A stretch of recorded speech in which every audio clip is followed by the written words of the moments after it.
YouTube channel নমস্কাৰ আপোনালোক সকলোকে মোৰ অন্য এটা ভিডিঅ'লৈ স্বাগতম জনাইছো। আজি মই আপোনালোকৰ মাজলৈ লৈ আহিছো এবিধ চাটনিৰ ৰেচিপি, একেবাৰে সহজ আৰু একেবাৰে সাধাৰণ। আশা কৰিছো আপোনালোকে চাই ভাল পাব আৰু এবাৰ ঘৰত নিশ্চয় ট্ৰাই কৰি চাব। তেতিয়াহ'লে বলক আজিৰ চাটনিৰ ৰেচিপিটো অকণমানো স্কিপ নকৰাকৈ আৰম্ভ কৰোঁ। চাটনি বিধৰ বাবে মই ইয়াতে পদুনা পাত কেইটামান লৈছোঁ, কেইটামান ধনিয়া পাত লৈছোঁ, সোৱাদ অনুসৰি জলকীয়া লৈছোঁ, আদা টুকুৰা লৈছোঁ আৰু নাৰিকল এফাল লৈছোঁ। নাৰিকল ফালৰ মই এনেদৰে কাটি লৈ কলা বাকলিটো এৰাই দিছোঁ। এতিয়া মই নাৰিকলখিনি আৰু আদা টুকুৰাটো আৰু জলকীয়াখিনি ভালদৰে পিচি ল'ম।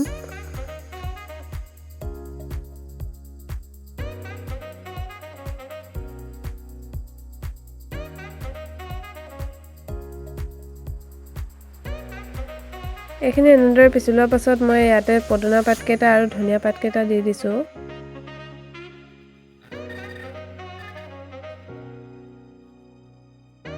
ইয়াতে অকণমান পানী দি লৈছোঁ।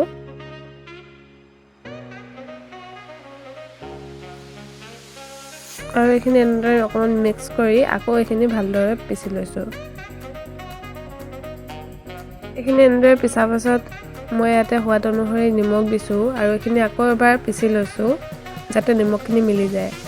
এয়া হৈ গ'ল পদুনা আৰু নাৰিকলৰ চাটনি ৰেডি। দেখিলেনে কিমান সহজ আৰু চিম্পল। আপোনালোকে যদি ৰেচিপিটো চাই ভাল পালে তেতিয়াহ'লে এবাৰ ঘৰত নিশ্চয় ট্ৰাই কৰি চাব আৰু ইয়াতে অকণমান নেমু ৰসো চেপি দিব পাৰে যদি বিচাৰে আপোনালোকৰ সোৱাদৰ অনুসৰি।